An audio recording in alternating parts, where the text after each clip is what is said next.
Attorney General Pam Bondi testified for more than 4 hours during a contentious hearing here on Capitol Hill today in a performance that satisfied the White House, according to what our sources are telling us at CNN tonight. But Democrats on the Senate Judiciary Committee likely were not satisfied. Even by today's standards, it was a heated, largely partisan hearing that lacked much substance as the Attorney General battled with the Democrats over pointed questions about the case against James Comey, who's being arraigned tomorrow, National Guard deployments, and even the Jeffrey Epstein files. There's been public reporting that Jeffrey Epstein showed people photos of President Trump with half-naked young women. Do you know if the FBI found those photographs in their search of Jeffrey Epstein's safe or premises or otherwise? Have you seen any such thing? You know, Senator Whitehouse, you sit here and make salacious remarks, once again trying to slander President Trump left and right. Who gave the order to flag records related to President Trump? To flag records for President Trump? To flag any records which included his name. I'm not going to discuss anything about that with you, Senator. The Attorney General arrived on Capitol Hill with her own personal attacks prepared to hit back at Democrats. You voted to shut down the government, and you're sitting here. Our law enforcement officers aren't being paid. They're out there working to protect you.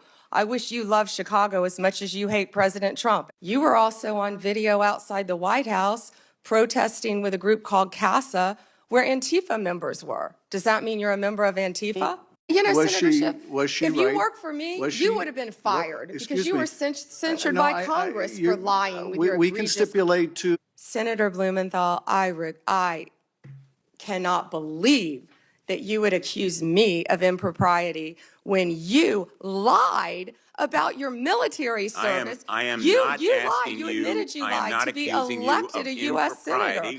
You lied. How dare you? I'm a career prosecutor. Don't you ever challenge my integrity. And the senator you heard from there at the end, Democratic Senator Richard Blumenthal, is my source tonight. And thank you, Senator, for being here. First, would you like to respond to what the Attorney General was saying today? Well, as you can tell, her personal attack on me, discredited 15 years ago and largely, like others, distorted and deceptive, was part of a strategy, lashing out because she had no answers or she wanted to avoid answering questions. And what was really astonishing, as you pointed out very graphically in what you just replayed, was her ducking, evading, avoiding answers on a great breadth of questions, whether it was Tom Homan accepting cash in a bag and then having the investigation dropped, or the selective prosecution of James Comey, or a variety of antitrust cases that I raised with her where there was no case pursued because of lobbyists who were political consultants and friends or allies of the president. So this kind of personal attack, I think, really was just extraordinary. I've never seen anything like it in 15 years. We've had disagreements with attorneys general in the course of our oversight hearing, but these oversight hearings are supposed to elicit facts and explanations for conduct that we're asking about. And what she's talking about, for people who don't know, because it was 15 years ago, is you had said in a statement then that you had misspoken about your service. You said, I regret that and I take full responsibility. That was back in 2010. Just a few moments while we were in the commercial, the president posted about this on Truth Social. It's a lengthy post basically going on about you lying about your military service. And in here, though, it's very long, but I want to read this part where he says, quote, this guy shouldn't even be in the U.S. Senate. It should be investigated and justice should be sought. Right now, there's a congressman sitting in prison for lying about his past during a campaign.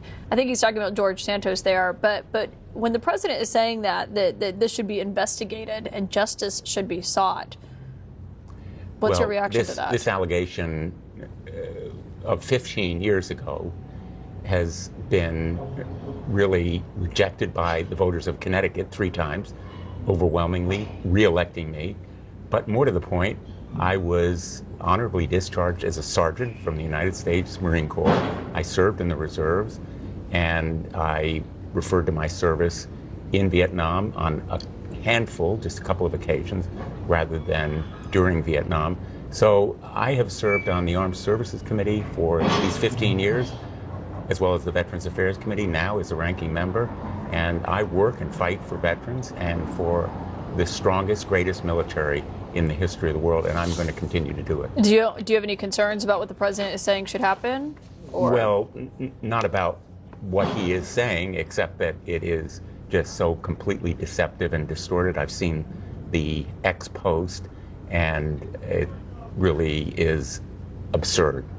At this hearing today, I mean, there was one point where Dick Durbin said similar to what you said, which is that he'd spent 20 years on the committee. He said he'd never seen testimony like what he got from the Attorney General today. One thing that you focused on and had talked about was with James Comey being arraigned tomorrow. And this was questions that she faced as well. She said, I'm not going to discuss conversations I have or have not had with the President of the United States. That's pretty typical for cabinet secretaries. But I think what changes is that 5 days, or I believe 5 or 6 days before Comey was indicted, Trump had posted about it on Truth Social, calling for his prosecution. He posted on it on September 20th. Comey was indicted on September 25th, and his post virtually ordered her without delay. He said, guilty as hell. Justice has to be served. And I also pointed out that she had dinner with him on the evening before Comey was indicted by that grand jury. Another indication that he was in effect directing the prosecution. And what's so important here is malicious or selective prosecution based on personal animosity or this kind of vendetta or vengeance has no place in our criminal justice system. One thing that your Republican colleagues raised a lot today was this revelation that Jack Smith, is the special prosecutor, sought the call logs of several of your Republican colleagues. And even Dick Durbin, the top Democrat on that committee today, said that he believes this should be investigated thoroughly and that we should ignore that. If it were Democrats, I would feel the same way. Do you believe that it should be investigated as well? I agree that we need more information about what exactly happened. Chairman Grassley, in effect, sprung this revelation on all of the committee members, and I think we need more information about it, absolutely. Senator Richard Blumenthal, thank you for joining us tonight after quite a day on Capitol Hill. Thank you. Really appreciate your time. Let me play a little bit more with Senator Blumenthal. Here it is. The night before James Comey's indictment, you had dinner with the President of the United States. Pretty intimate group. Actually, there were a lot of people there that night. That's a great picture. Was James Comey discussed at that dinner? I love that picture. That's a great picture.